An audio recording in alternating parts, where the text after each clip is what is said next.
क्या आपने कभी सोचा है कि कोई ऐसी जगह भी हो सकती है जहां कुछ लोग मौजूद हों, उनके नाम दर्ज हों, उनकी आवाजें सुनी गई हों, लेकिन फिर एक दिन अचानक ऐसा लगे जैसे वो कभी थे ही नहीं, जैसे उनका अस्तित्व सिर्फ कुछ लोगों की यादों तक सीमित रह गया हो।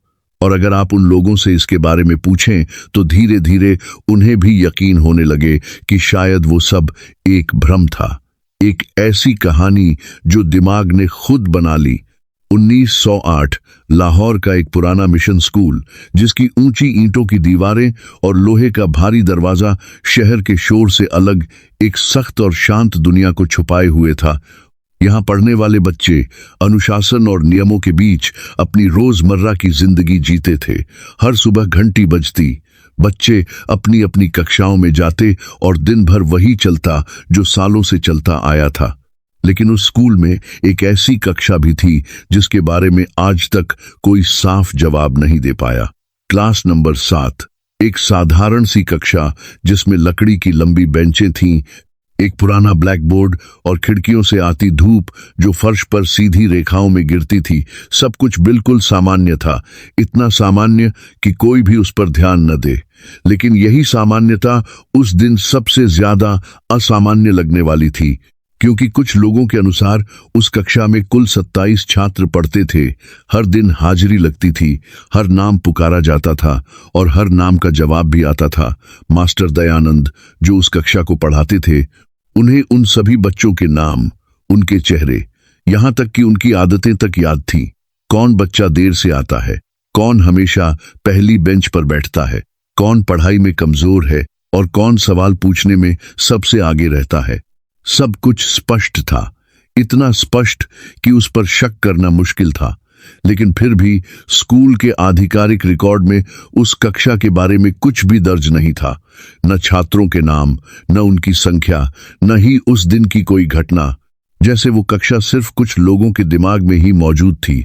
और यहीं से ये कहानी शुरू होती है, क्योंकि सवाल ये नहीं है कि उस दिन क्या हुआ था, सवाल ये है कि अगर वो बच्चे कभी थे ही नहीं, तो फिर मास्टर दयानंद को उनके नाम क्यों याद हैं, उन्हें उनकी आवाजें क्यों सुनाई देती हैं। और सबसे अजीब बात, स्कूल के कुछ पुराने कर्मचारी भी उन बच्चों के बारे में बात करते हुए अचानक चुप क्यों हो जाते हैं, जैसे उन्हें कुछ याद आने वाला हो, लेकिन वो उसे याद नहीं करना चाहते। और यही वो बात है जिसने इस साधारण सी कक्षा को एक ऐसे रहस्य में बदल दिया जिसे समझने की कोशिश में कई लोगों ने अपनी यादों पर ही शक करना शुरू कर दिया। 1908 की एक ठंडी सुबह, जब लाहौर के उस मिशन स्कूल में रोज की तरह घंटी बजी और बच्चे अपनी अपनी कक्षाओं में जाने लगे, उसी समय मास्टर दयानंद क्लास नंबर 7 की तरफ बढ़ रहे थे। उनके हाथ में हमेशा की तरह लकड़ी की छड़ी और किताबों का बंडल था। रास्ते में कुछ बच्चों ने उन्हें नमस्ते किया, कुछ भागते हुए अपनी सीट पकड़ने की जल्दी में थे। सब कुछ सामान्य था, इतना सामान्य कि उस दिन होने वाली घटना का अंदाजा किसी को नहीं था।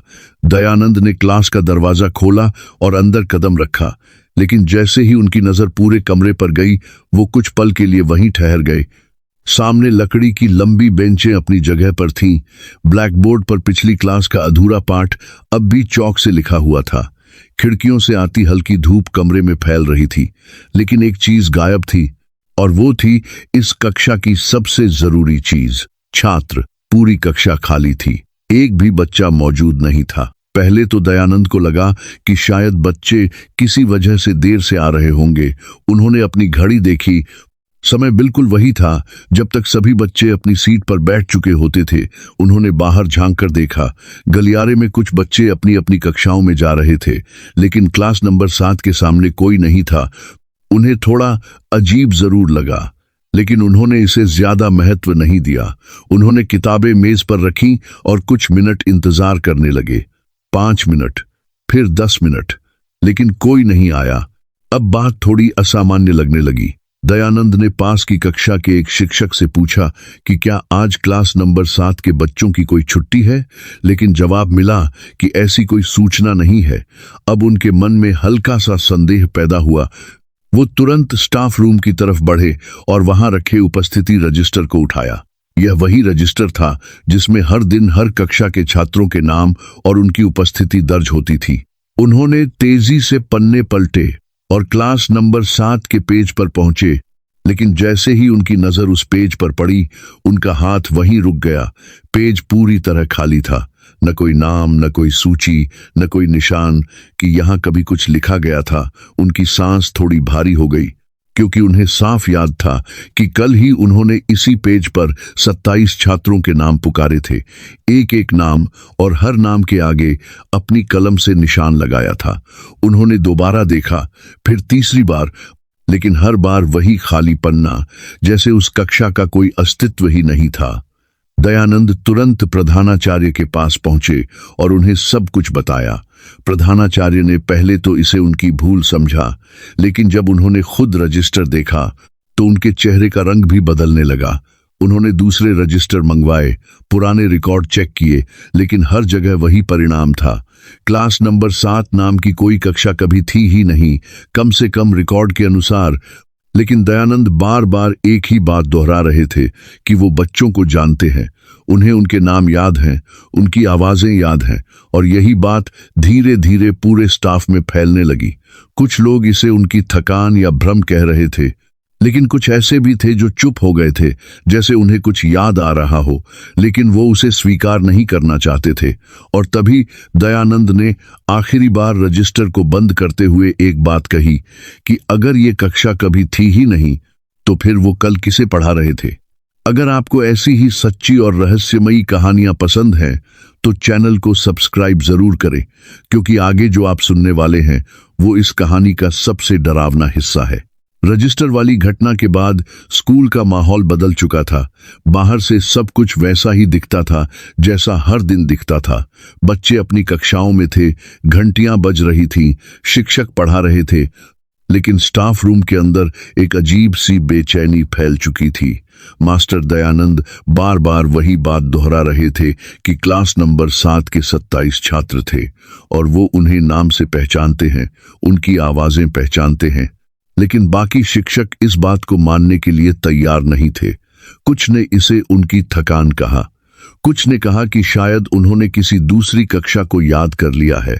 लेकिन तभी स्कूल के सबसे पुराने कर्मचारी, चौकीदार रहीम खान, जो पिछले 20 साल से उसी स्कूल में काम कर रहा था, चुपचाप दयानंद की बात सुनता रहा और फिर धीरे से बोला कि उसने भी उन बच्चों को देखा है। उसने कई बार सुबह उस कक्षा के बाहर खड़े होकर बच्चों की आवाजें सुनी हैं, लेकिन जैसे ही सबकी नजर उस पर गई, वो अचानक चुप हो गया, जैसे उसे एहसास हुआ हो कि उसने कुछ ऐसा कह दिया है जिसे उसे नहीं कहना चाहिए था। यह पहली बार था जब किसी और ने भी दयानंद की बात का समर्थन किया, और यही बात सबसे ज्यादा डरावनी थी, क्योंकि अब यह सिर्फ एक आदमी का भ्रम नहीं रह गया था। अब दो लोग एक ही ऐसी चीज के बारे में बात कर रहे थे जिसका कोई रिकॉर्ड मौजूद नहीं था। प्रधानाचार्य ने स्थिति को शांत करने के लिए कहा कि इस मामले को यहीं खत्म किया जाए और सभी लोग अपने काम पर ध्यान दें। लेकिन दयानंद के मन में एक अजीब सा डर घर कर चुका था। वह सीधे अपने कमरे में गए और अपनी पुरानी फाइलों को खंगालने लगे। उन्हें याद था कि कुछ महीने पहले स्कूल का एक समूह फोटो खींचा गया था, जिसमें सभी कक्षाओं के छात्र और शिक्षक मौजूद थे। उन्होंने उस फोटो को ढूंढ निकाला, एक बड़ा सा काला सफेद चित्र जिसमें दर्जनों बच्चे और शिक्षक एक साथ खड़े थे।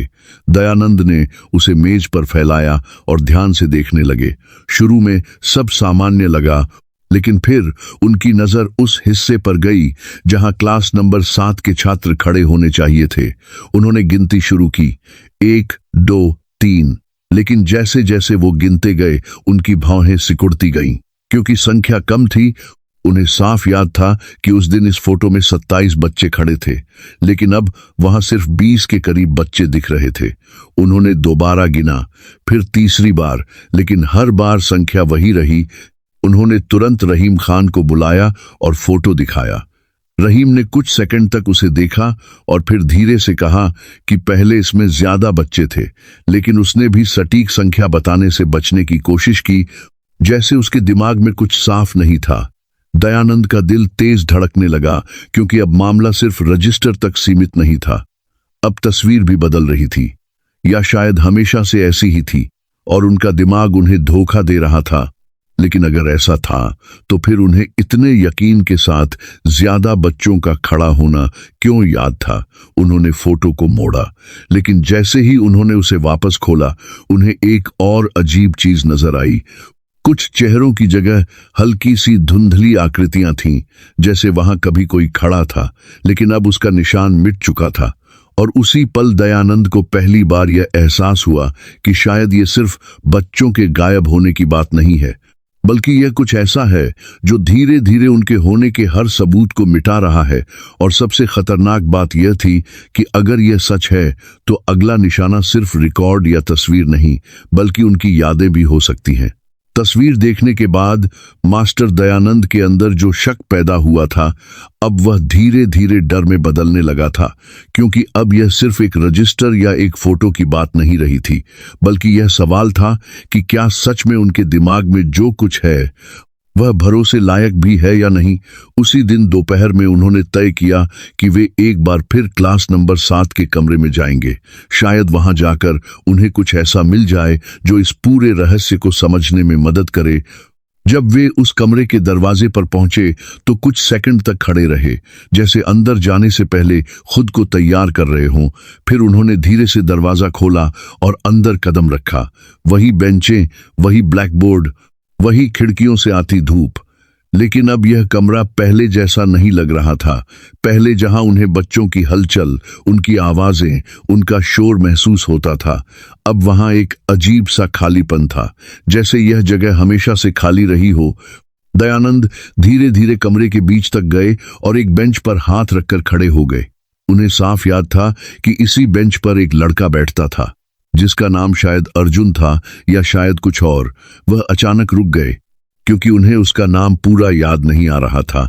कुछ सेकंड पहले तक उन्हें यकीन था कि उन्हें सब याद है, लेकिन अब जैसे उनका दिमाग खुद ही उन नामों को धुंधला कर रहा था। उन्होंने दूसरी बेंच की तरफ देखा। वहां एक लड़की बैठती थी जो हमेशा सवाल पूछती थी, लेकिन उसका नाम भी अब उनकी पकड़ से बाहर जा रहा था। यह वही चीज थी जिसका उन्हें डर था कि अगर रिकॉर्ड और तस्वीरें बदल सकती हैं तो यादें भी सुरक्षित नहीं हैं। उन्होंने जल्दी से अपनी जेब से एक छोटा सा नोटबुक निकाला और उन बच्चों के नाम लिखने की कोशिश की जिन्हें वे अभी भी याद कर पा रहे थे। एक नाम लिखा, फिर दूसरा, लेकिन तीसरे नाम पर आते ही उनका हाथ रुक गया, जैसे शब्द उनके दिमाग में बन ही नहीं रहे हों। तभी उन्हें लगा कि कमरे के पीछे से कोई बहुत हल्की सी आवाज आई है, जैसे किसी ने धीरे से कुछ कहा हो।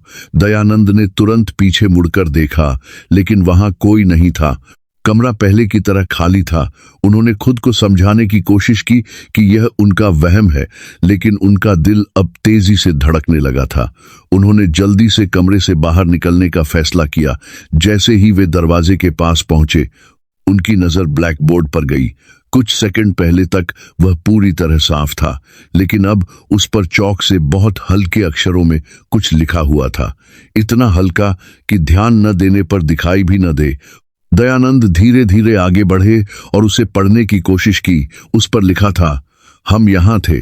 यह देखकर उनके हाथ से नोटबुक गिर गई, क्योंकि उन्हें यकीन था कि यह शब्द उन्होंने नहीं लिखे थे और कमरे में उनके अलावा कोई और मौजूद नहीं था। उसी समय उन्हें एक और बात का एहसास हुआ कि उन्होंने अभी जो 2 नाम अपनी नोटबुक में लिखे थे, वे भी धीरे धीरे धुंधले हो रहे थे, जैसे कागज पर लिखी स्याही खुद मिट रही हो। उन्होंने घबराकर पन्ना देखा और सच में जो नाम उन्होंने कुछ सेकंड पहले लिखे थे, वे अब साफ नहीं पढ़े जा रहे थे, जैसे किसी ने उन्हें जानबूझकर मिटा दिया हो। और उसी पल दयानंद को यह समझ में आने लगा कि यह सिर्फ यादों के मिटने की बात नहीं है, बल्कि यह कुछ ऐसा है जो हर उस चीज को खत्म कर रहा है जो यह साबित कर सके कि वे बच्चे कभी इस दुनिया में थे। अगले दिन मास्टर दयानंद सामान्य दिखने की कोशिश करते हुए भी सामान्य नहीं रह पाए। रात भर उन्हें नींद नहीं आई थी और उनके दिमाग में वही शब्द घूम रहे थे, हम यहां थे। सुबह की घंटी बजी तो वे सीधे स्टाफ रूम नहीं गए, बल्कि सबसे पहले क्लास नंबर 7 के सामने जाकर खड़े हो गए। दरवाजा बंद था, जैसे हमेशा रहता था, लेकिन इस बार उन्होंने उसे खोलने की कोशिश नहीं की। वे बस कुछ सेकंड वहां खड़े रहे और फिर अचानक मुड़कर दफ्तर की तरफ चले गए। जहां पुराने रिकॉर्ड रखे जाते थे, उन्होंने प्रधानाचार्य से अनुमति ली और पिछले कई वर्षों के हाजिरी रजिस्टर मंगवाए। उनका इरादा साफ था, अगर यह सब उनके दिमाग का भ्रम नहीं है तो कहीं न कहीं किसी पुराने रजिस्टर में उन बच्चों के नाम जरूर मिलेंगे।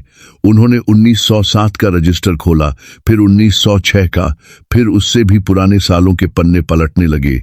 हर साल हर कक्षा के नाम दर्ज थे, लेकिन क्लास नंबर 7 के पन्नों पर वही खालीपन था, जैसे उस कक्षा का कोई इतिहास ही नहीं था।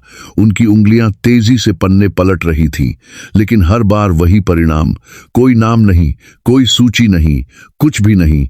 तभी दफ्तर में काम करने वाले एक बुजुर्ग कर्मचारी हरबंस लाल उनके पास आकर खड़े हो गए।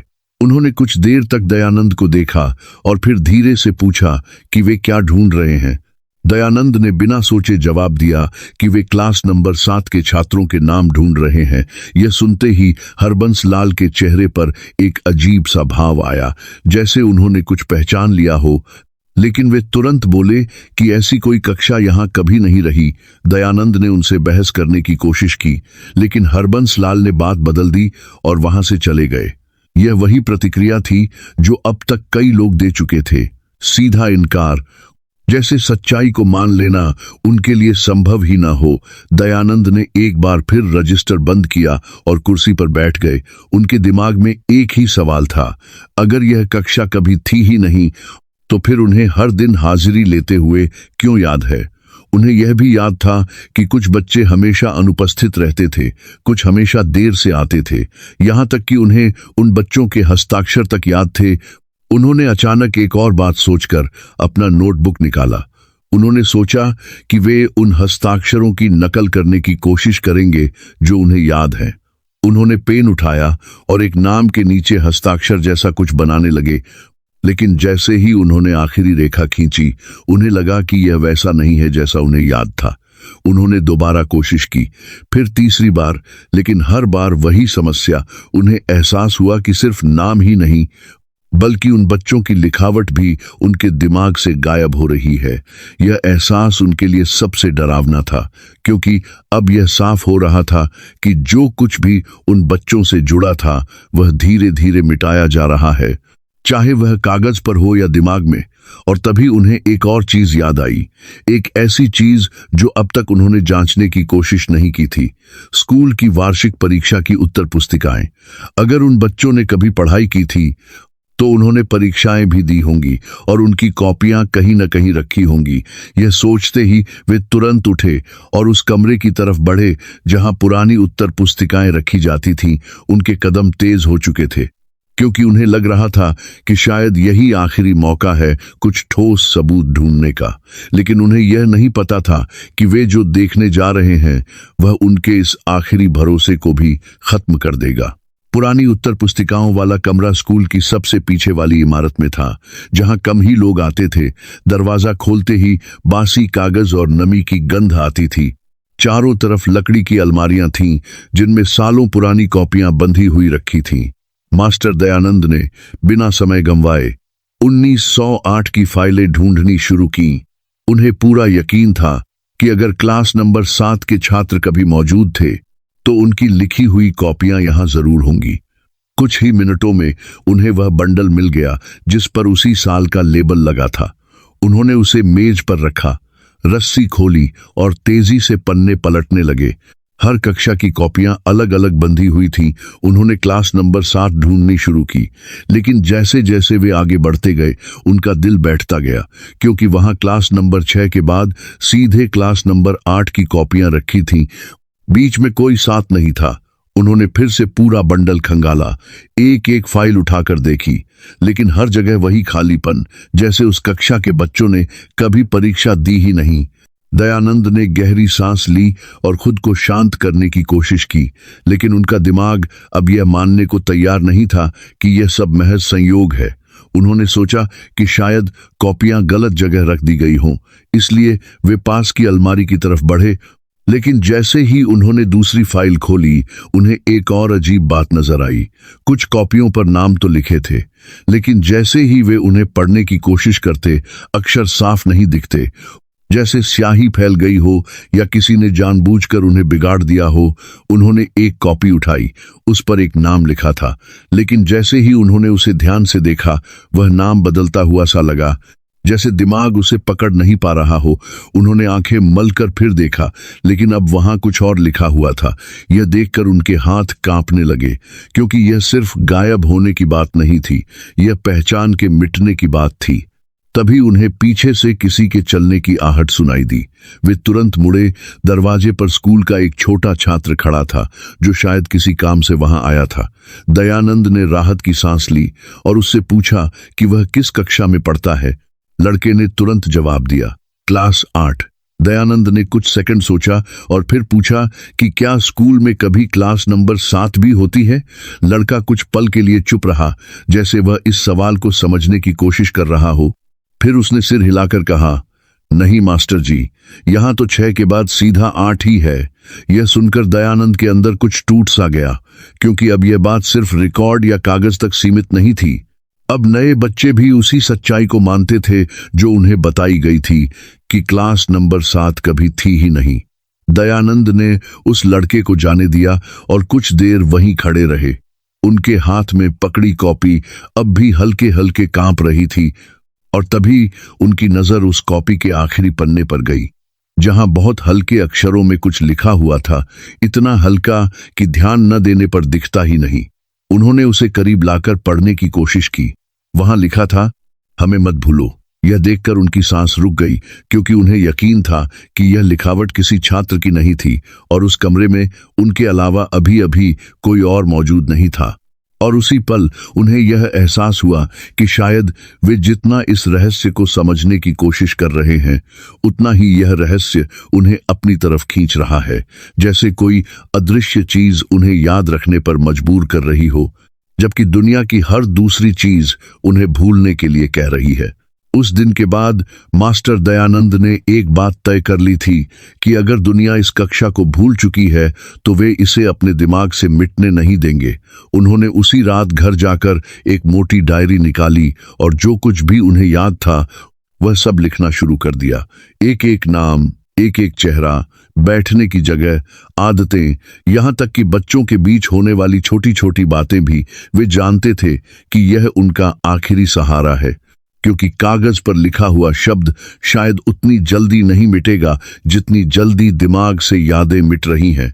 उन्होंने पूरी रात लिखते हुए बिताई, जब तक उनकी उंगलियां दर्द से कांपने नहीं लगीं। लेकिन सुबह होते होते जब उन्होंने डायरी के पहले पन्ने को दोबारा पढ़ना चाहा, तो उनके माथे पर पसीना आ गया, क्योंकि कुछ नाम अब साफ नहीं दिख रहे थे, जैसे स्याही खुद ही हल्की पड़ गई हो।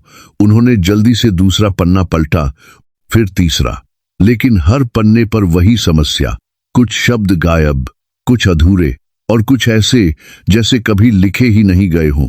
दयानंद ने घबराकर डायरी बंद कर दी, क्योंकि अब यह साफ हो चुका था कि यह सिर्फ उनकी यादों को ही नहीं बल्कि उनके द्वारा बनाए गए सबूतों को भी मिटा रहा है। उसी दिन स्कूल में एक और घटना हुई जिसने इस डर को और गहरा कर दिया। चौकीदार रहीम खान, जिसने सबसे पहले उन बच्चों के बारे में बात की थी, अचानक बीमार पड़ गया। वह पूरे दिन कुछ बड़बड़ाता रहा, बार बार एक ही बात दोहराता रहा कि वे यहाँ थे, मैंने देखा है, वे यहाँ थे। लेकिन जब शाम तक उसकी हालत और बिगड़ने लगी तो उसे घर भेज दिया गया। अगले दिन जब दयानंद ने उसके बारे में पूछा तो किसी ने कहा कि रहीम खान ने नौकरी छोड़ दी है और अपने गांव चला गया है। यह सुनकर दयानंद को अजीब लगा, क्योंकि रहीम जैसे आदमी बिना बताए कभी नहीं जाता था। लेकिन इससे भी ज्यादा अजीब बात तब हुई जब उन्होंने बाकी कर्मचारियों से रहीम के बारे में पूछा। कुछ ने कहा कि उन्होंने उसे कभी देखा ही नहीं, कुछ ने कहा कि स्कूल में ऐसा कोई चौकीदार कभी था ही नहीं। यह सुनकर दयानंद का गला सूख गया, क्योंकि अब यह साफ हो चुका था कि यह सिर्फ छात्रों तक सीमित नहीं है। जो भी इस सच्चाई के करीब जाता है वह धीरे धीरे उसी तरह गायब होने लगता है जैसे वह कभी था ही नहीं। उसी दोपहर दयानंद फिर से क्लास नंबर 7 के सामने जाकर खड़े हो गए। इस बार उन्होंने बिना झिझक दरवाजा खोला और अंदर चले गए। कमरा पहले की तरह खाली था, लेकिन अब वहां एक अजीब सी ठंडक महसूस हो रही थी, जैसे हवा में कोई वजन हो। वे धीरे धीरे आगे बढ़े और उस बेंच के पास रुक गए जहां उन्हें याद था कि एक लड़का बैठता था। उन्होंने आंखें बंद की और उसका चेहरा याद करने की कोशिश की। कुछ सेकंड के लिए उन्हें लगा कि उन्हें वह चेहरा साफ दिखाई दे रहा है, लेकिन अगले ही पल वह धुंधला पड़ गया, जैसे कोई उसे खींचकर उनकी यादों से बाहर ले जा रहा हो। उन्होंने अचानक आंखें खोली और जोर से कहा, मैं तुम्हें नहीं भूलूंगा। उनकी आवाज खाली कमरे में गूंज गई, लेकिन उसी गूंज के बीच उन्हें लगा जैसे कहीं बहुत पास से कोई और आवाज आई हो, बहुत धीमी लेकिन साफ, जैसे किसी ने उनके शब्द दोहराए हों, तुम भूल जाओगे। दयानंद का दिल तेजी से धड़कने लगा। उन्होंने पीछे मुड़कर देखा, लेकिन वहां कोई नहीं था, सिर्फ खाली बेंचें और दीवारें। लेकिन अब उन्हें यकीन हो चुका था कि यह सिर्फ यादों का खेल नहीं है, यह कुछ ऐसा है जो जानता है कि वह क्या कर रहा है। और सबसे खतरनाक बात यह थी कि वह यह भी जानता था कि दयानंद उसे रोकने की कोशिश कर रहे हैं। अगले दिन मास्टर दयानंद ने एक अलग रास्ता चुना, क्योंकि अब उन्हें समझ आ गया था कि ऊपर के रिकॉर्ड, रजिस्टर और कॉपियां उन्हें कुछ नहीं देने वाले। जो कुछ भी था वह या तो कभी लिखा ही नहीं गया था या फिर अब मिट चुका था। इसीलिए उन्होंने स्कूल के उस हिस्से की तरफ जाने का फैसला किया जहां बहुत कम लोग जाते थे। पुराना तहखाना, जहां वर्षों से बंद पड़ी फाइलें और कागज रखे हुए थे।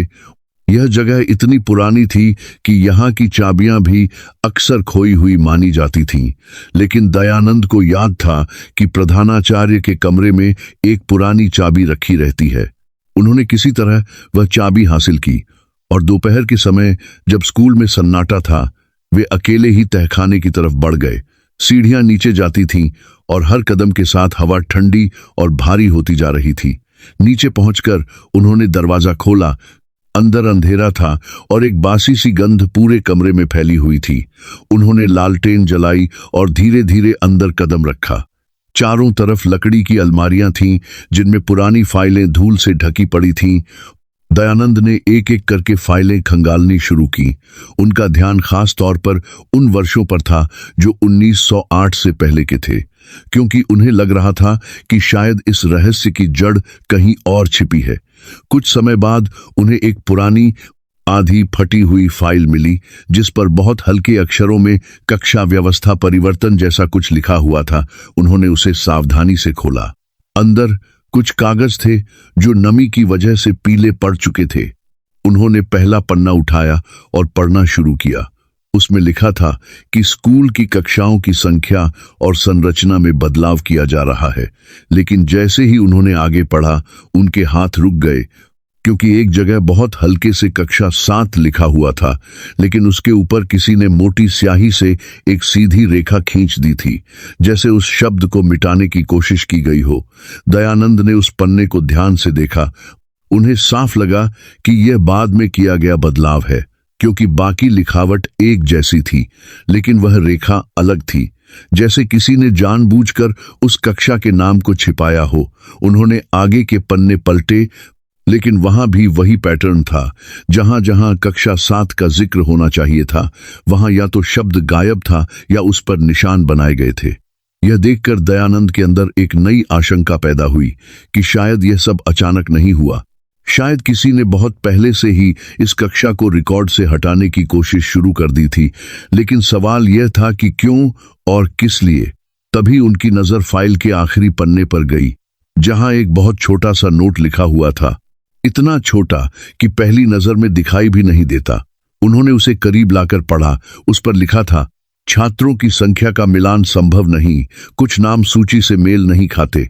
यह पढ़कर दयानंद का दिल जोर से धड़कने लगा, क्योंकि इसका मतलब साफ था, कभी न कभी किसी ने यह महसूस किया था कि इस कक्षा के छात्र रिकॉर्ड में फिट नहीं हो रहे, जैसे वे बाकी दुनिया के हिसाब से गलत थे। दयानंद ने फाइल बंद की और कुछ पल के लिए वहीं खड़े रहे। उनका दिमाग अब एक नई दिशा में सोच रहा था। अगर यह सब पहले भी किसी के साथ हुआ था, तो क्या उस व्यक्ति ने इसे रोकने की कोशिश की थी? और अगर की थी, तो वह अब कहाँ है? और उसी समय उन्हें पीछे से एक हल्की सी आहट सुनाई दी, जैसे किसी ने बहुत धीरे से कदम रखा हो।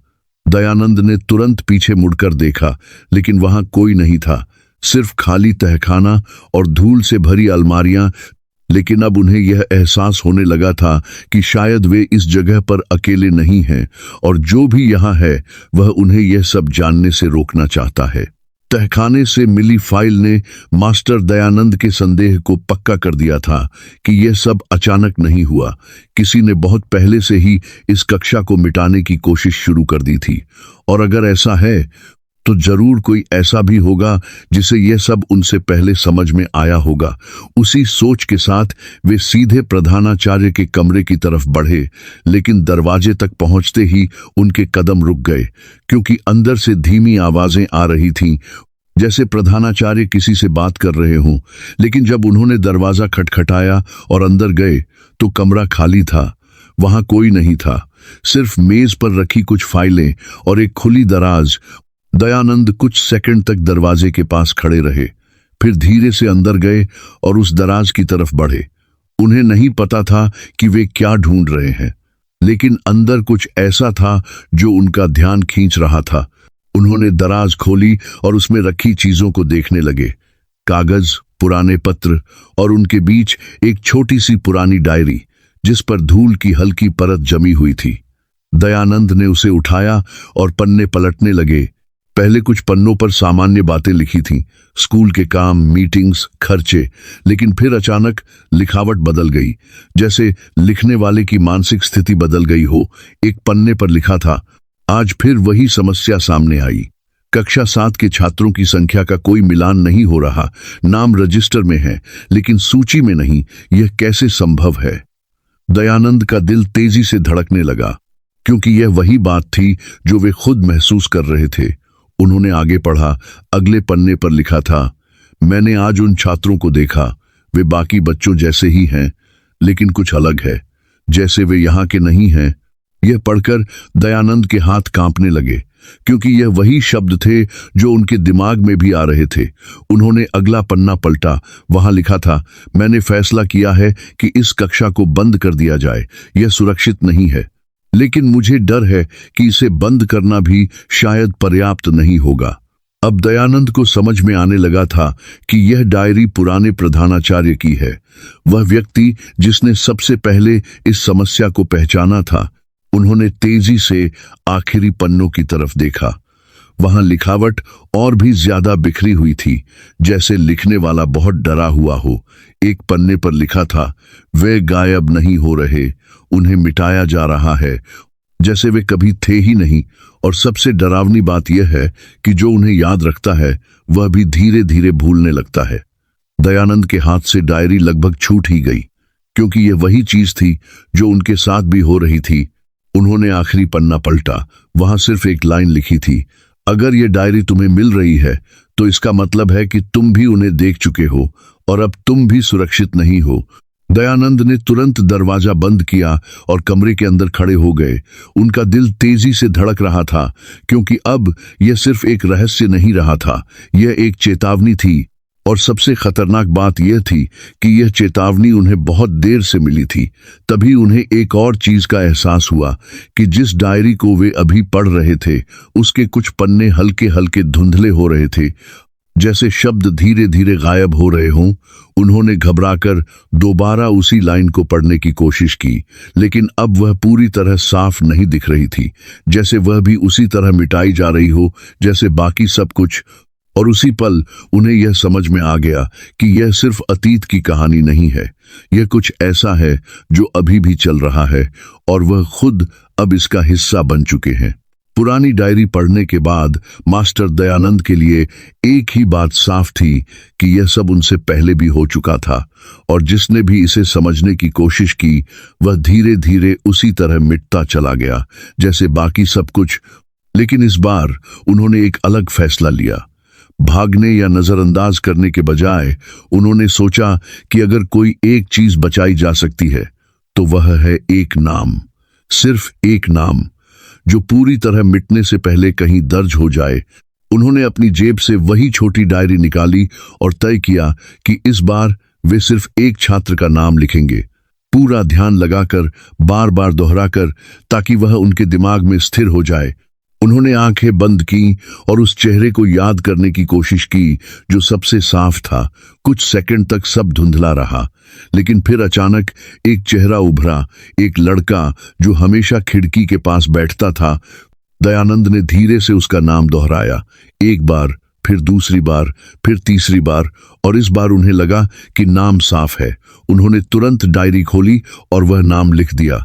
इस बार उन्होंने पेन को ज्यादा जोर से दबाया, जैसे स्याही को कागज में उतार देना चाहते हों। उन्होंने नाम लिखकर पन्ना बंद कर दिया और कुछ सेकंड तक उसे ऐसे ही पकड़े रहे जैसे वह नाम अब सुरक्षित है। लेकिन जैसे ही उन्होंने दोबारा पन्ना खोला, उनका दिल बैठ गया, क्योंकि वह नाम वैसा नहीं था जैसा उन्होंने लिखा था। अक्षर टेढ़े मेढ़े हो गए थे, कुछ हिस्से गायब थे और कुछ ऐसे लग रहे थे जैसे किसी और ने बीच में कुछ बदल दिया हो। उन्होंने घबराकर दोबारा पढ़ने की कोशिश की, लेकिन अब वह नाम पहचान में नहीं आ रहा था, जैसे वह किसी अनजान भाषा में बदल गया हो। उसी समय उन्हें महसूस हुआ कि उनके दिमाग में भी वह नाम फिसल रहा है। कुछ सेकंड पहले तक जो स्पष्ट था, अब वह पकड़ में नहीं आ रहा था। उन्होंने जोर देकर उसे याद करने की कोशिश की, लेकिन हर बार वह उनसे दूर होता जा रहा था, जैसे कोई अदृश्य ताकत उसे उनसे छीन रही हो। दयानंद कुर्सी से उठ खड़े हुए, उनका सांस तेज हो चुका था। उन्हें अब यह समझ में आ गया था कि यह सिर्फ कई नामों को मिटाने की बात नहीं है, बल्कि यह इस तरह काम करता है कि कोई भी एक चीज पूरी तरह बच न पाए, चाहे वह कागज पर हो या दिमाग में। और तभी उन्हें एक और बात का एहसास हुआ कि अगर सब कुछ मिट रहा है तो फिर वे खुद क्यों अभी तक बचे हुए हैं। उन्होंने तुरंत कमरे के शीशे में अपना चेहरा देखा। कुछ सेकंड तक सब सामान्य लगा, लेकिन फिर उन्हें लगा जैसे उनका चेहरा थोड़ा धुंधला हो रहा है। उन्होंने आंखें झपकाईं, लेकिन वह एहसास गया नहीं, जैसे उनका खुद का अस्तित्व भी धीरे धीरे उसी प्रक्रिया का हिस्सा बन रहा हो। उन्होंने घबराकर अपनी जेब से पहचान पत्र निकालना चाहा, लेकिन जेब खाली थी। उन्होंने दूसरी जेब टटोली, फिर मेज पर देखा, लेकिन उनका पहचान पत्र कहीं नहीं था। यह वही कार्ड था जो वे रोज साथ रखते थे, और अब वह गायब था, बिना किसी निशान के। दयानंद के हाथ कांपने लगे, क्योंकि अब यह साफ था कि यह सिर्फ छात्रों तक सीमित नहीं है। यह उस हर चीज को मिटा सकता है जो इससे टकराने की कोशिश करे। और अगर ऐसा है, तो अगला नाम जो पूरी तरह गायब होगा, अब शायद उनका अपना ही हो सकता है। उस दिन के बाद मास्टर दयानंद ने स्कूल आना बंद नहीं किया, लेकिन स्कूल उनके लिए पहले जैसा नहीं रहा था। हर दीवार, हर गलियारा, हर चेहरा अब उन्हें अजनबी सा लगने लगा था, जैसे वे उसी जगह में रहकर भी उससे बाहर हो चुके हों। अगली सुबह जब वे हमेशा की तरह स्टाफ रूम में पहुंचे, तो उन्होंने एक अजीब बात महसूस की। कमरे में मौजूद बाकी शिक्षक अपनी बातचीत में व्यस्त थे, लेकिन किसी ने उनकी तरफ देखा तक नहीं। पहले तो उन्होंने सोचा कि शायद सभी अपने काम में लगे हैं, लेकिन जब वे अपनी कुर्सी की तरफ बढ़े और बैठने लगे, तो पास बैठे एक शिक्षक ने अचानक कहा कि यह सीट खाली है, यहां कोई बैठता नहीं। दयानंद कुछ सेकंड तक उसे देखते रहे। उन्हें लगा कि शायद वह मजाक कर रहा है, लेकिन उसके चेहरे पर कोई भाव नहीं था, जैसे वह सच में उन्हें पहचान ही नहीं रहा। दयानंद ने धीरे से कहा कि यह उनकी सीट है, लेकिन सामने से सिर्फ एक अजीब सी खामोशी मिली, जैसे उन्होंने कुछ कहा ही न हो। कमरे में मौजूद बाकी लोग भी अपनी अपनी बातों में लगे रहे, जैसे दयानंद वहां थे ही नहीं। उनका दिल तेजी से धड़कने लगा, क्योंकि अब जो कुछ हो रहा था वह पहले से कहीं ज्यादा खतरनाक था। अब यह सिर्फ यादों या कागजों की बात नहीं रही थी, अब लोग उन्हें देख भी नहीं पा रहे थे। उन्होंने घबराकर स्टाफ रूम से बाहर निकलने का फैसला किया और सीधे प्रधानाचार्य के कमरे की तरफ बढ़े, लेकिन वहां पहुंचकर जो हुआ उसने उनके अंदर बची हुई आखिरी उम्मीद भी खत्म कर दी। उन्होंने दरवाजा खोला और अंदर जाकर कहा कि उन्हें तुरंत बात करनी है, लेकिन प्रधानाचार्य ने सिर उठाकर उनकी तरफ देखा भी नहीं, जैसे वहां कोई मौजूद ही न हो। दयानंद ने अपनी आवाज ऊंची की, मेज पर हाथ मारा, लेकिन कोई प्रतिक्रिया नहीं, जैसे उनकी आवाज उस कमरे तक पहुंच ही नहीं रही। उन्होंने गुस्से और डर के बीच एक कागज उठाया और उस पर अपना नाम लिखने की कोशिश की, लेकिन जैसे ही उन्होंने दयानंद लिखना शुरू किया, स्याही हल्की पड़ने लगी, अक्षर टूटने लगे और कुछ ही सेकंड में वह नाम पहचान में नहीं आने वाला बन गया। उन्होंने घबराकर पेन गिरा दिया। अब यह साफ था कि वे भी उसी प्रक्रिया का हिस्सा बन चुके हैं, वही प्रक्रिया जो पहले छात्रों के साथ हुई, फिर रिकॉर्ड के साथ, और अब उनके अपने अस्तित्व के साथ। वे धीरे धीरे पीछे हटे और कमरे से बाहर निकल आए। उनकी सांस तेज हो चुकी थी, दिल जोर से धड़क रहा था और दिमाग में एक ही बात घूम रही थी कि अगर अब कोई उन्हें देख नहीं सकता, सुन नहीं सकता, पहचान नहीं सकता, तो फिर वे बचेंगे कैसे। उसी समय उन्हें एक और अजीब एहसास हुआ, जैसे कोई उनके बहुत पास खड़ा हो। उन्होंने धीरे से मुड़कर देखा, लेकिन वहां कोई नहीं था। फिर भी उन्हें साफ लगा कि वे अकेले नहीं हैं। और तभी उनके कान के बिल्कुल पास एक बहुत धीमी आवाज आई, इतनी धीमी कि अगर वे ध्यान न देते तो शायद सुन भी न पाते। उस आवाज ने सिर्फ एक शब्द कहा, अब। दयानंद के पूरे शरीर में सिहरन दौड़ गई, क्योंकि उस एक शब्द में एक अजीब सी ठंडक थी, जैसे कोई बहुत समय से इस पल का इंतजार कर रहा हो। और उसी पल उन्हें यह समझ में आ गया कि यह सब अचानक नहीं हो रहा, यह किसी तरह की प्रक्रिया है, और वे अब उसके आखिरी चरण में पहुंच चुके हैं, जहां से वापसी शायद। अब दयानंद के पास खोने के लिए कुछ बचा नहीं था, न पहचान, न नाम, न कोई ऐसा व्यक्ति जो उन्हें देख या सुन सके। लेकिन एक चीज अभी भी बाकी थी, याद, और वही अब उनका आखिरी सहारा थी। उसी सहारे के साथ वे एक बार फिर क्लास नंबर 7 की तरफ बढ़े। इस बार उनके कदम धीमे नहीं थे, जैसे उन्हें पता हो कि अब सच वही मिलेगा। दरवाजे के सामने पहुंचकर उन्होंने बिना रुके उसे खोल दिया और अंदर कदम रखा। और इस बार जो उन्होंने देखा वह पहले से अलग था। कमरा खाली नहीं था, बेंचों पर हल्की हल्की आकृतियां दिखाई दे रही थीं, जैसे कोई वहां बैठा हो लेकिन पूरी तरह स्पष्ट न हो, जैसे धुंध के पीछे छिपे हुए लोग। दयानंद धीरे धीरे अंदर बढ़े। उनका दिल तेजी से धड़क रहा था, लेकिन इस बार डर के साथ साथ एक अजीब सी समझ भी थी। उन्होंने उन आकृतियों को ध्यान से देखने की कोशिश की, और जैसे जैसे वे करीब गए, आकृतियां थोड़ी साफ होने लगी। अब उन्हें कुछ चेहरे दिखाई देने लगे थे, अधूरे, धुंधले, लेकिन फिर भी पहचानने लायक। वही बच्चे जिन्हें वे भूलते जा रहे थे, जो अब आधे मौजूद और आधे गायब थे। वे अपनी जगह पर बैठे थे, जैसे हमेशा बैठते थे, लेकिन कोई हिल नहीं रहा था, कोई बोल नहीं रहा था। पूरा कमरा एक अजीब सी खामोशी में डूबा हुआ था। दयानंद आगे बढ़े और एक बेंच के पास रुक गए, जहां उन्हें याद था कि एक लड़का बैठता था। उन्होंने उसका नाम याद करने की कोशिश की, लेकिन इस बार उन्हें नाम याद नहीं आया, सिर्फ उसका चेहरा, आधा साफ आधा धुंधला। तभी अचानक उस आकृति के होंठ हिले और बहुत धीमी आवाज में उसने कहा, आप देर से आए। दयानंद का दिल जैसे एक पल के लिए रुक गया, क्योंकि यह पहली बार था जब उनमें से किसी ने सीधे उनसे बात की थी। उन्होंने घबराकर पीछे हटना चाहा, लेकिन उनके पैर जैसे जमीन से चिपक गए थे। उसी समय बाकी आकृतियां भी धीरे धीरे हिलने लगीं और एक साथ बहुत धीमी आवाज में बोलने लगीं। शब्द साफ नहीं थे, लेकिन उनका मतलब समझ में आ रहा था। हाजिरी, शुरू करो। यह सुनकर दयानंद के हाथ कांपने लगे, लेकिन उनके दिमाग में एक अजीब सा दबाव महसूस हुआ, जैसे कोई उन्हें मजबूर कर रहा हो। उन्होंने खुद को रोकने की कोशिश की, लेकिन उनके होंठ अपने आप हिलने लगे। उन्होंने एक नाम पुकारा, फिर दूसरा, फिर तीसरा। हर नाम के बाद एक बहुत हल्की सी आवाज आती, हाँ मास्टर जी। लेकिन जैसे जैसे वे नाम पुकारते गए, उन्हें एहसास हुआ कि ये नाम वे खुद नहीं जानते, वे कहीं और से आ रहे हैं, जैसे कोई और उनके जरिए बोल रहा हो। पूरा कमरा अब उन आवाजों से भर गया था, और दयानंद बीच में खड़े थे, हाजिरी लेते हुए, उसी कक्षा की जो कभी थी ही नहीं। और तभी अचानक उन्हें एक भयानक सच्चाई समझ में आई। यह कक्षा कभी बंद नहीं हुई थी, यह आज भी चल रही है। बस फर्क इतना है कि इसमें पढ़ने वाले और पढ़ाने वाले दोनों धीरे धीरे दुनिया से मिटते जाते हैं, और जो एक बार इस कक्षा का हिस्सा बन जाता है वह फिर कभी पूरी तरह बाहर नहीं निकल पाता।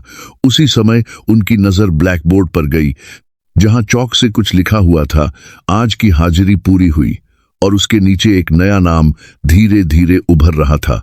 वह नाम जो अभी कुछ देर पहले तक कहीं भी मौजूद नहीं था, लेकिन अब साफ दिखाई दे रहा था।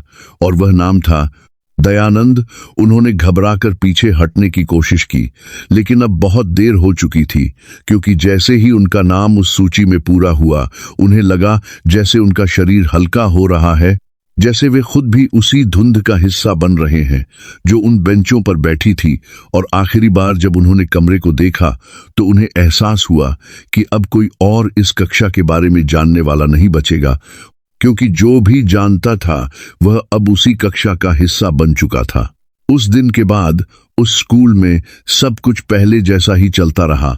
घंटी बजती रही, बच्चे आते रहे, शिक्षक पढ़ाते रहे, और क्लास नंबर 7 वह अब भी आधिकारिक रूप से मौजूद नहीं थी।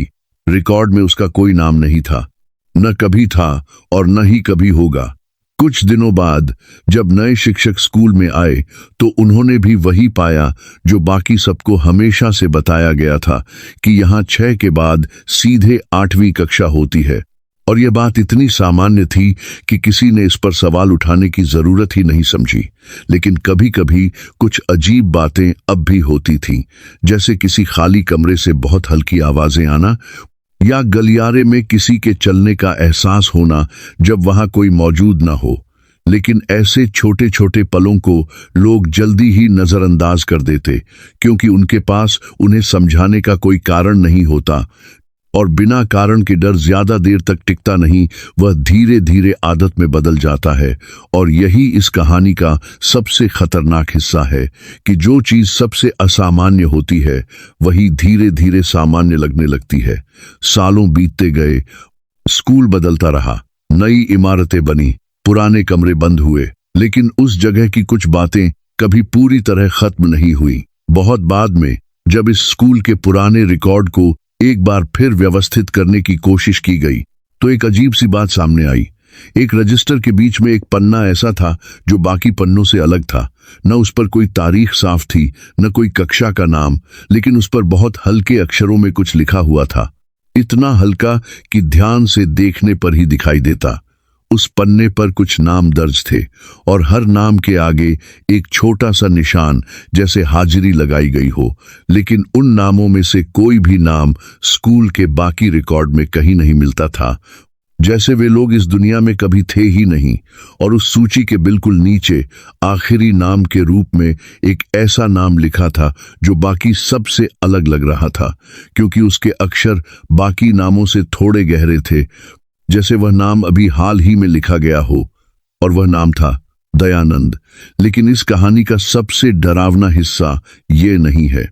डरावनी बात यह है कि अगर आप इस सूची को ध्यान से देखें तो आपको ऐसा लगेगा जैसे कुछ नाम अधूरे हैं, जैसे उनके आगे जगह खाली छोड़ी गई हो, जैसे किसी और के नाम के लिए जगह रखी गई हो। और सवाल यह है कि वह जगह किसके लिए है, क्योंकि अगर यह कक्षा आज भी चल रही है, अगर हाजिरी आज भी लग रही है, तो अगला नाम किसका होगा। और अगर आप यह कहानी सुन रहे हैं और आपको यह सब थोड़ा सा भी सच लगता है, तो शायद यह सिर्फ एक कहानी नहीं है, शायद यह सिर्फ शुरुआत है। क्योंकि कुछ कहानियां खत्म नहीं होती, वे सिर्फ अगले नाम का इंतजार करती हैं।